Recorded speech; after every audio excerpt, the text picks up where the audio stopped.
Halo Sobat Jelata, jumpa lagi di channel Investor Jelata. Kali ini kita nggak ngomongin dividen ya, nggak ngomongin ya. Tapi mungkin ada hubungannya dengan dividen tahun-tahun berikutnya ya. Kan kalau performa perusahaan bagus ya, profitnya naik, mungkin kan dividennya makin besar ya.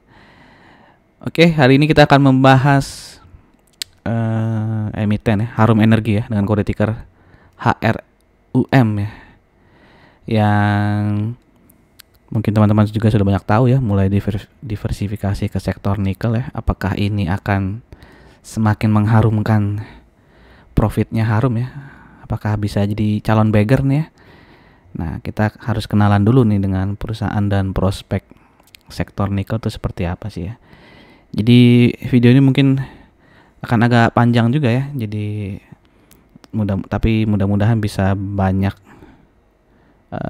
informasi atau pengetahuan baru yang bisa teman-teman dapatkan ya kalau menyimak video ini secara lengkap, karena nanti akan dibahas juga tentang industri nikel itu seperti apa sih ya, gitu. Terus baterai itu kenapa sih butuh nikel gitu ya. Nah, itu akan kita bahas. Oke, sebelumnya saya ngopi dulu nih ya, karena agak panjang nih.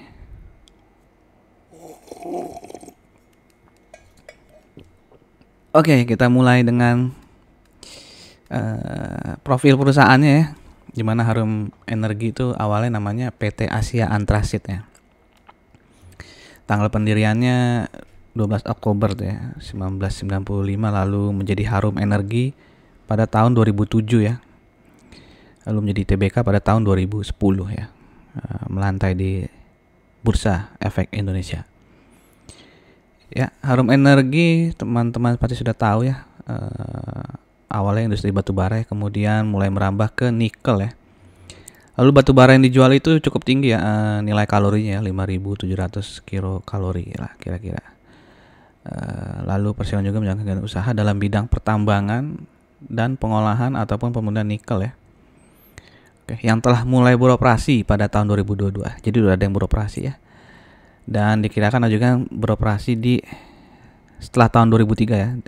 2024 juga ada, nanti kita bahas. Nah, ini porsi kepemilikan saham dari Harum ya, di mana mayoritas 79,79% dikuasai oleh PT Karunia Bara Perkasa ya. Lalu ada saham treasury ya, ini saham yang di buyback ya oleh Harum ya. Oke, jadi jumlahnya nih berkurang ya dari Januari 2022 ke akhir Desember 2022 ya. Jadi mungkin setelah di buyback ada yang udah dilepas lagi ya ke publik ya. Lalu ada PT Bara Sejahtera Abadi ya, 0,09%. Lalu ada personal nih, Ray Antonio Gunara ya. Kalau nggak salah ini direktur utamanya ya, yang memiliki saham 0,01%. Lalu publik sekitar 18,61%. Nah, ini produk utama dari Harum ya, batu bara, thermal ya, thermal coal ya. Lalu ada metallurgy coal, di mana thermal coal itu biasanya digunakan untuk pembangkit listrik ya, tenaga uap ya. Biasanya dibakar, lalu panasnya digunakan untuk mengubah air jadi steam ya. Lalu steamnya itulah yang menggerakkan turbin sehingga menghasilkan listrik ya. Kemudian kalau coking coal ini ya, metallurgy coal itu dipakai biasanya di industri batu bara, di industri baja ya, steel making ya. Jadi yang dipakai itu adalah karbon ya, karena kan di batu bara tuh banyak karbonnya.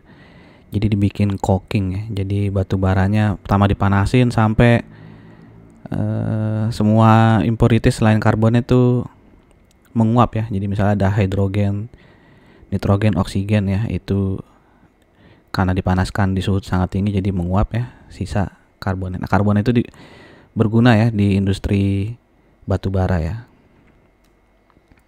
untuk pemurnian baja. Oke. Nah, lalu yang ketiga adalah ini yang baru ya, nickel pig iron ya.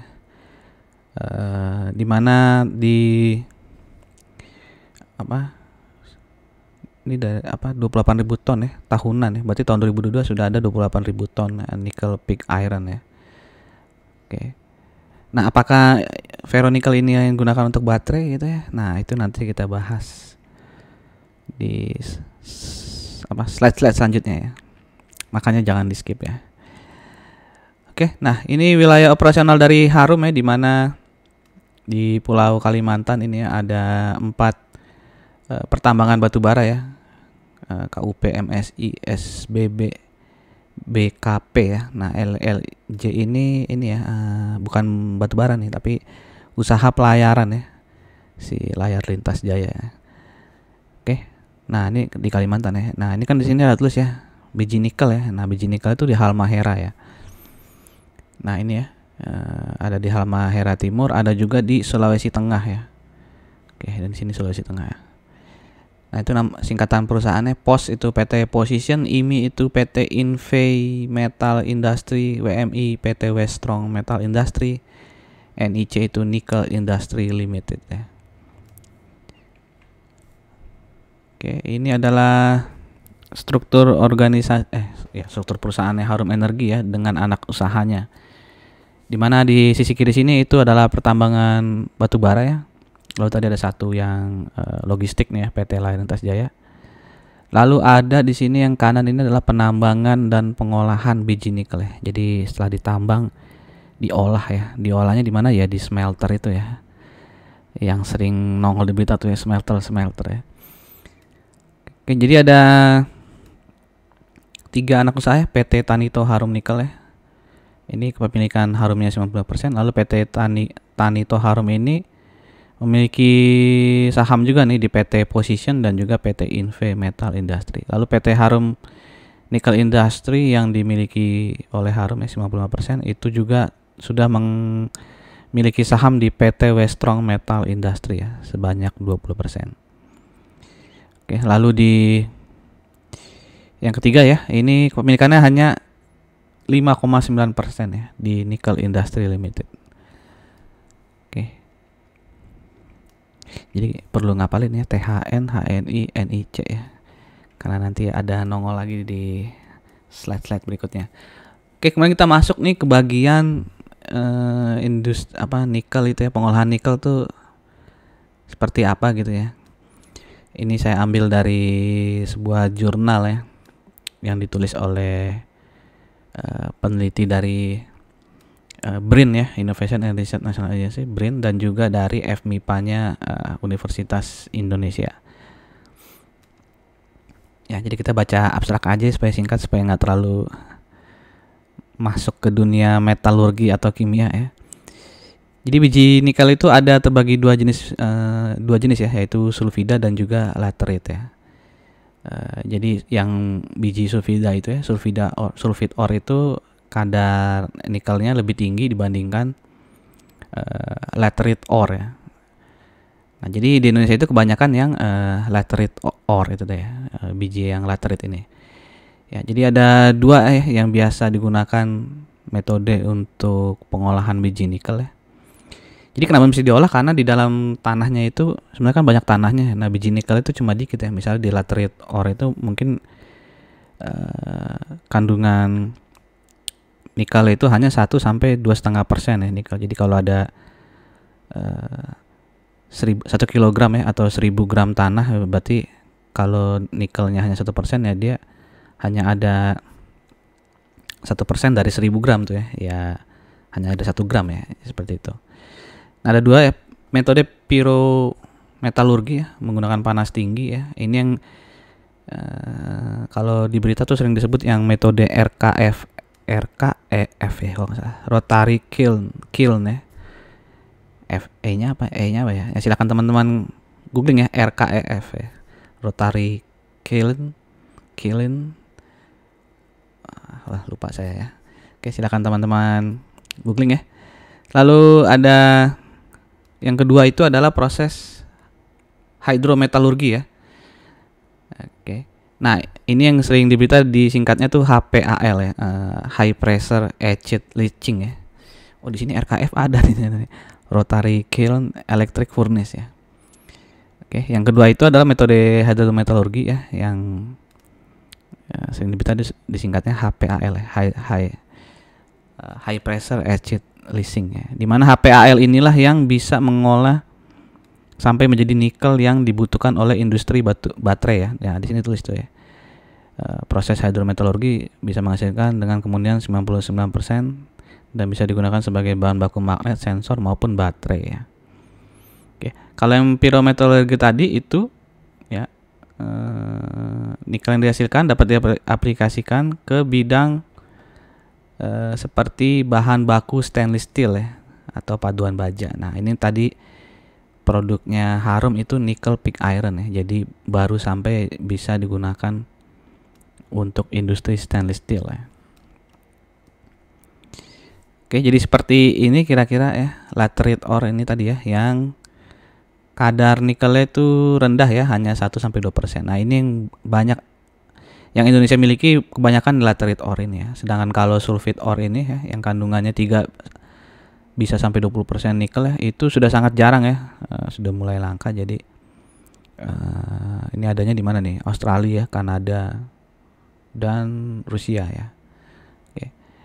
Nah, ini kalau yang tadi pyrometalurgi ya, jalur pyrometalurgi ya, yang RKF tadi itu bisa menghasilkan nickel pig iron ya, lalu ferronikel ya, itu biasa digunakan untuk industri stainless steel ya. Sedangkan kalau yang jalur hidrometalurgi ya high pressure acid leaching itu bisa sampai menghasilkan nikel metal dengan kemunian ya 99% ya kalau di proses lebih lanjut, dan sehingga bisa digunakan untuk industri baterai ya. Oke. Lalu di Indonesia apakah sudah ada yang HPAL ya? Nah, baru satu tuh ya, kalau nggak salah baru diresmikan di bulan Mei, di akhir Mei. Itu punyanya ya apa ya? Harita ya kalau nggak salah. Silakan teman-teman Google ya, Harita. Smelter HPAL gitu ya. Kalau nggak salah Harita ya. Oke. Nah, kemudian di baterai itu nikel itu ada di mana sih, di bagian apanya gitu ya? Karena kan baterai banyak komponen itu ya. Nah, bisa dilihat di sini ya. Nikel itu dipakai di ini kalau ini ya, lithium ion baterai ya, yang memang banyak digunakan di electric vehicle. Nah, katodanya itu ya membutuhkan lithium, nikel, kobalt, dan juga mangan ya. Oke. Nah, katoda ini memakan biaya ya 51% ya. Jadi dari satu unit baterai itu 51% cost-nya itu adalah untuk katodanya ya. Ya, di mana di situ ada nikel, lithium, kobalt maupun mangan ya. Nah, sisanya itu 24% untuk manufaktur. Anodanya hanya memakan biaya 12% ya, karena anodanya biasanya itu graphite ya. Graphite itu ya karbon ya. Lalu ada 7%-nya separator, 4%-nya elektrolit ya. Terus housingnya baterai itu hanya 3% ya. Jadi bisa kebayang seberapa pentingnya si nikel ini ya, maupun lithium ya, kobalt dan mangan ya. Oke, lalu ini kita lihat juga ya beberapa perjalanan diversifikasi Harum ke bidang nikel ya, dimana di sini berita tahun 2021 ya, 2 Februari Harum itu merogoh kocek tuh ya 1,13 triliun untuk mengakuisisi saham Position ya, PT Position. Oke, jadi menguasai 51%-nya PT Position ya. Oke. Selanjutnya di 17 Mei 2021 ya, ada berita ya, Harum Energi menambah kepemilikan di Nickel Mines tadi ya, Nickel Mines. Oke, sehingga per tanggal 12 Mei Perseon memiliki 6,73% dari seluruh modal yang ditempatkan ya. Oke.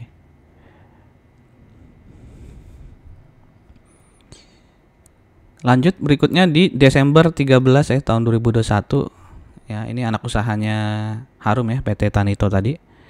Itu membeli ya saham di IMI ya, Inve Metal Industry ya. Sehingga kepemilikannya menjadi 49% ya. Oke, tadi totalnya berapa dia di, nah ini ya, di IMI ya. Masih sama ya, 49% ya. Oke, lanjut. Nah, di bulan Mei ya, 31 Mei 2022 Harum ya ini menjual saham batubaranya nih, menjual anak usaha batubaranya nih. Ya, Harum mengumumkan telah menjual dan mengalihkan 2.099 lembar saham milik perseroan yang mewakili 69,97% dari modal yang ditempatkan ya. Jadi dia menjual anak usaha yang bergerak di tambang ya ke PT Arkara Wira Sanjaya ya. Nah, itu alasannya apa? Karena mereka ingin meningkatkan efisiensi di mana perseroan akan lebih memfokuskan usaha penambangan dan pengolahan mineralnya hanya pada aset-aset yang sudah beroperasi atau memiliki prospek pertumbuhan jangka panjang yang baik. Jadi mungkin perusahaan batubara yang dijual itu belum beroperasi gitu. Jadi mungkin dia lebih baik dijual aja nih. Mungkin dia butuh dana kas lebih banyak ya untuk ke sektor nikel nih mungkin ya. Oke, lalu di 9 Mei 2022 juga ini Harum Energi rampungkan akuisisi 20% saham Westron ya. Nah, Westron ini yang akan memiliki nikel ya, smelter ya, memiliki smelter. Tapi smelternya ini bisa lihat ya, RKEF ini tadi ya. Rotary Kiln Electric Furnace ya, bukan yang HPAL. Oke. Jadi yang mana yang sudah beroperasi bisa dilihat nih tahun 2022 segmen nikel sudah memberikan kontribusi ya $39 juta terhadap laba bersih. Jadi sudah kan total laba bersihnya Harum di tahun 2022 itu $302 juta ya. Nah, yang dari nikel itu $39 juta. Jadi sudah menyumbang 12-13% terhadap laba bersih Harum ya di tahun 2022. Nah, ada yang belum beroperasi ya secara komersil, jadi belum menghasilkan laba ya. Ini contohnya yang PT Position ya. Karena ditargetkan akan mulai beroperasi pada kuartal 4 ya, tahun 2023. Jadi tahun ini kuartal 4 akan mulai beroperasi. Jadi si PT Pos ini belum beroperasi saja, sumbangsinya terhadap profit Harum itu udah 12% ya dari sektor nikel ya. Dipastikan kalau ini sesuai rencana ya, kuartal 4 berjalan ya, akan lebih banyak lagi profit Harum dari sektor nikel ya. Selain itu untuk IMI ya, yang tadi ya Inve Metal Industry itu, Harum menargetkan jumlah nikel yang dapat dijual stabil di 28.000 ton pada tahun 2003 sampai 2026 ya. Oke. Terus yang Westron ini ya, perusahaan diharapkan dapat mulai berproduksi pada tahun 2024 ya. Nah, ini ada yang diharapkan juga mulai menyumbangkan profit pada tahun 2024 ya, yang Westron tadi ya. Yang dimiliki sahamnya sebanyak berapa tadi? 20% ya. Oke, nah ini perjalanannya tadi ya, sudah dijelaskan secara detail ini secara infografik ya. Oke, silakan teman-teman pause saja kalau mau dilihat ya. Nah, ini IMI mulai beroperasi secara komersial di Mei 2022 ya. Oke. Jadi bukan di awal tahun 2000 ya, bulan Mei 2022 tuh dia sudah menghasilkan profit tadi ya, 12% dari laba totalnya Harum. Nah, ini juga berita baru hangat ya, minggu ini ya, di mana United Tractor juga akan segera membeli saham di Nickel Industry Limited itu ya. Yang tadi kan Harum juga sudah memiliki ya, saham di sana ya, yang sekitar berapa tadi? Lupa ya, 5 atau 6% tadi ya. Nah, United Tractor nih yang milik ASI juga akan membeli ya, lebih banyak dia 19,99% saham di NIC ya. Mereka sudah menandatangani share subscription agreement ya di tanggal 9 kemarin kalau nggak salah ya. Oke, jadi bisa dibilang sangat menarik ya sektor nikel ini ya. United Tractor pun mulai melirik ya. Jadi makanya judulnya UNTR dan Harum bakal satu perahu di bisnis nikel ya. Jadi kalau perusahaan-perusahaan besar sudah melirik sektor nikel, pasti udah dihitung-hitung tuh cuannya ya. Kalau nggak ngapain investasi mahal-mahal ya. Oke.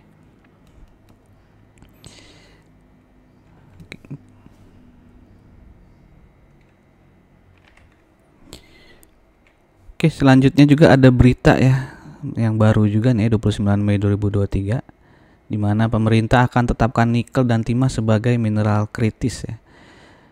Oke, jadi disebutkan ya SDM akan mengatur klasifikasi 46 komoditas pertambangan yang masuk kategori mineral kritis ya, dimana dari 46 itu salah duanya adalah nikel dan timah ya. Ya, dikatakan ya aturan mengenai klasifikasi mineral kritis ini sudah 95%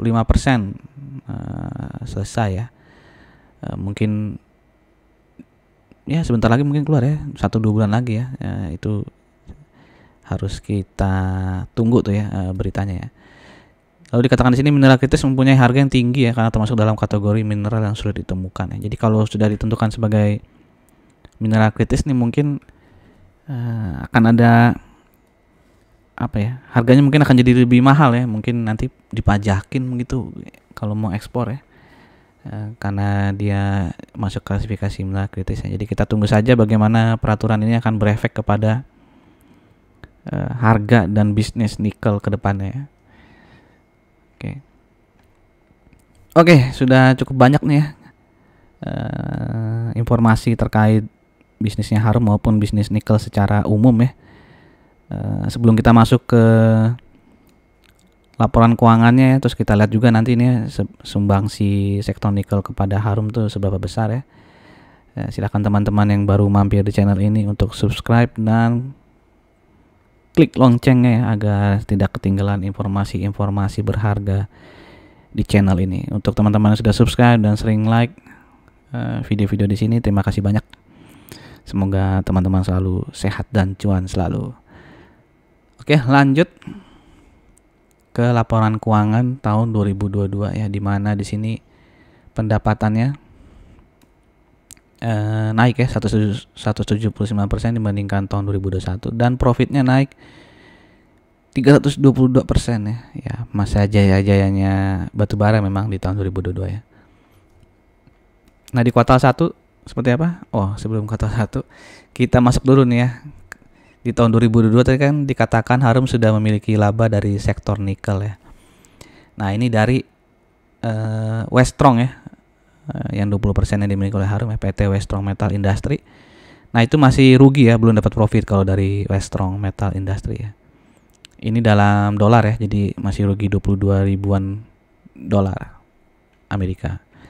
Lalu dari PT Inve ya. Nah, kalau dari PT Inve ini sudah ada bagian laba ya, udah kebagian laba. Secara total Inve Metal Industry itu di tahun 2022 kan labanya 59 juta US dollar ya. Nah, bagiannya Harum itu adalah 28 juta ya, 921 sekian US dollar. Nah, yang ketiga itu dari NIC ya. Ya, ini ya, dari NIC itu bagian atas labanya 10 juta ya. Jadi kalau ditambahin ini 28 juta tambah 10 juta ya, kan 39,1an ya. Tadi kan 39 juta dikurangin ya, ini kecil lah ya, 22.000 saja ya. Makanya tadi di berita sebelumnya itu dikatakan di tahun 2022 sudah mendapatkan laba 39 juta US dollar dari sektor nikel ya. Yang dimana itu adalah sekitar 12% dari laba total Harum di tahun 2022. Oke, bagaimana dengan kuartal 1 2023 ya? Pendapatan kalau dibandingkan kuartal 1 2022 masih naik banyak ya, 105%. Oke. Profitnya tapi hanya bertambah 74% ya. Ini dikarenakan biaya produksinya naik 151% ya. Lalu operating expense-nya 55%. Oke, jadi ini biaya produksinya ini ya, naik lebih banyak daripada kenaikan persentase dari pendapatan. Sehingga itu mungkin yang salah satu menyebabkan profitnya persentasenya tidak sebanyak pendapatan ya, persentase pendapatan. Oke, tapi masih naik ya, 74% tuh dibandingkan kuartal 1 2022 ya. Nah, volume penjualan batu bara di kuartal 1 2023 itu 1,8 juta ton ya, di mana itu ternyata jauh di atas ya volume penjualan kuartal 1 2022 yang hanya 0,9 juta ton.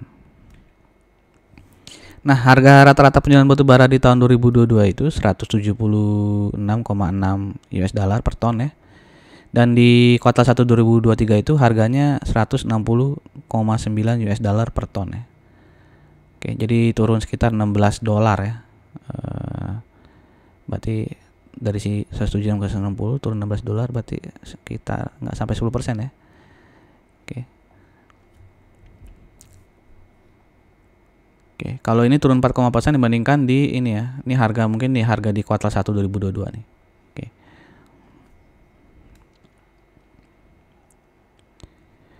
Oke, lalu batubara dari Harum dijual kemana saja ya di tahun 2022, bisa dilihat di sini. Itu paling banyak dijualnya ke Cina ya 56%, lalu ke Jepang 15%, lalu domestik ya Indonesia 10%. Nah, di kuartal 1 2023 itu untuk ke Cinanya turun ya 40%, tapi untuk ke Jepangnya naik menjadi 22%. Dan untuk domestiknya juga naik ya menjadi 19%. Lalu ada negara-negara lain seperti Bangladesh, India, dan juga Thailand ya. Oke, tadinya ada Kamboja ya. Jadi tidak ada nih sekarang Kamboja. Oke, lalu harga jual rata-rata ya. Kuartal 1 tadi juga sudah disebutkan ya 160,9 ya. Di mana kuartal 1 2022 itu 168,4 ya. Lalu ini SR rasio apa? Itu adalah, ini kan ada SR ratio ya, yang warna apa nih, warna apa ya? Orange coklat ya. Itu adalah SR, itu adalah stripping ratio ya, yang menunjukkan perbandingan antara volume tanah penutup yang harus dibongkar untuk mendapatkan 1 ton batu bara pada area yang akan ditambang. Berarti semakin rendah SR sebenarnya semakin bagus ya, karena nggak perlu capek-capek ngebongkar tanah langsung ketemu batu baranya gitu ya. Oke, nah di tahun 2023 ini ya penjualan batu baranya untuk ekspornya dan maupun lokalnya naik ya, domestiknya. Nah itu pembeli terbesarnya adalah dari JERA ya, JERA Global Market ya, 107. Ya, jadi hampir berapa nih? 50%-an ya. Pokoknya yang paling banyak si JERA ini ya. Lalu ada Suni, Starport ya. Pembeli yang lebih dari 10%. Lalu ada juga ya yang logistik tadi ya. Jalan pengangkutan nih. Freight ya, itu dari jasa logistik nih. Lalu ada penyewaan alat berat juga nih ternyata Harum ya, walaupun ya sedikit lah ya sumbangsinya. Nah, bagaimana kuartal satunya dari sektor nikel ya, bisa dilihat di sini lagi WMI ya, Weststrong itu. Ini dibandingkan dengan kuartal 4 ya, Desember ya, karena mungkin di kuartal 1 2022-nya belum membeli saham Weststrong ya. Kalau tadi kan dia masih rugi tuh ya, 22.000 US dollar. Nah, di kuartal 1 sudah ada nih laba-laba profit tipis lah ya, 1.860 US dollar ya. Hanya 1.860 US dollar. Nah, bagaimana dari PT Inve ya? Di mana dari PT Inve ya kuartal satunya itu 2003 itu 8.758.000 ya. Oke. Kalau tahun lalu kan totalnya 28 juta. Nah, ini kan baru satu kuartal nih. Kalau seperti ini terus dikali 4 ya kira-kira jadi 33-34 juta dolar ya, dimana jauh lebih besar dibandingkan dari tahun 2022. Lalu bagaimana yang dari NIC ya? Nah, itu NIC bagian atas labanya itu 3.200.000-an ya. Itu satu kuartal ya. Dimana tahun lalu itu totalnya 10 juta. Ini juga kalau dikalikan 4 ya kan jadi 12-an juta dolar ya. Dimana lebih tinggi dari 2022. Dan bisa dilihat ini PT Position belum ada ya. Ya kan dia diprediksi baru beroperasi di kuartal 4 2023 ya. Oke. Nah, ini baru apa ya ini? Rencana produksi batu bara ya. Jadi rencana produksinya tuh dari range 5,5 sampai dengan 6 juta ya ton, dan sudah memproduksi 1,7 ya. Oke. Jadi kira-kira ya jumlah produksi batu bara tidak tahu berbeda ya dari tahun 2022. Lalu rencana investasi ya 33% itu untuk warna hijau apa nih ya? Properti pertambangan ya. Untuk membeli alat-alat pertambangan ya, batu bara maupun nikel ini berarti ya. Lalu 40% untuk bangunan dan prasarana ya. Oke, jadi belanja modal yang sudah direalisasikan sampai 31 Maret 2023 sebesar 5,5 juta dolar ya. kan rencana CapEx-nya 52 juta tuh ya. Berarti udah 10% lebihnya dipakai ya untuk penambahan properti pertambangan di THN, MSJ, KUP dan SB ya. Ini THN kan nikel ya, sisanya nih batu bara ya. Oke. Lalu juga ada untuk pemeliharaan kapal tunda, tongkang ya. Itu terkait logistik ya berarti ya. Nah, bagaimana dengan rasio PER, PBV dan juga ROE Harum ya? Kalau kuartal 1 2023 disetahunkan ya, itu PER-nya ada di 3,16 ya. Wah, ini potensi profit naik banyak, PER-nya masih 3,16 nih ya. Oke. Dimana di tahun 2021 nih sampai bisa 2,629 ya. Oke. Lalu PBV-nya hanya 1,09 ya. Di 5 tahun terakhir itu paling tinggi di 3,01 kali nih PBV-nya. Jadi lalu ROE-nya 34% ya. Besar sekali ini. Lalu DER-nya juga kecil nih ya. Utangnya hanya 21% ya dibandingkan ekuitas. Jadi silakan teman-teman melihat sendiri ya, apakah ini saham under value ya atau kemahalan ya, silakan. Kayaknya mudah untuk disimpulkan ya. Oke. Lalu bagaimana dengan chartnya ya, bisa dilihat di sini. Itu dari harga tertingginya ya, dia sempat turun ya sampai ke berapa tuh ya, 1200-an ya. Berarti dari harga tertinggi nih kalau saya hitung sampai ke bawah sini 1200-an itu udah turun 58% ya.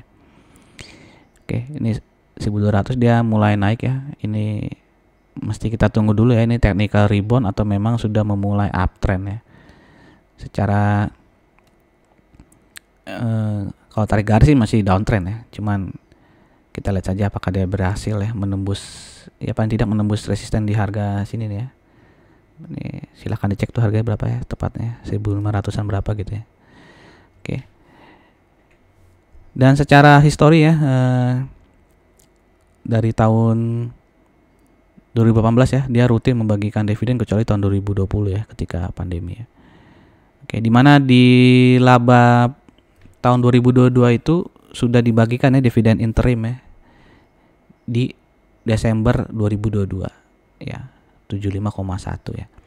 Nah di Juni itu dia tidak bagi dividen final ya, karena mungkin mereka butuh kas ya untuk mengembangkan sektor nikel ya.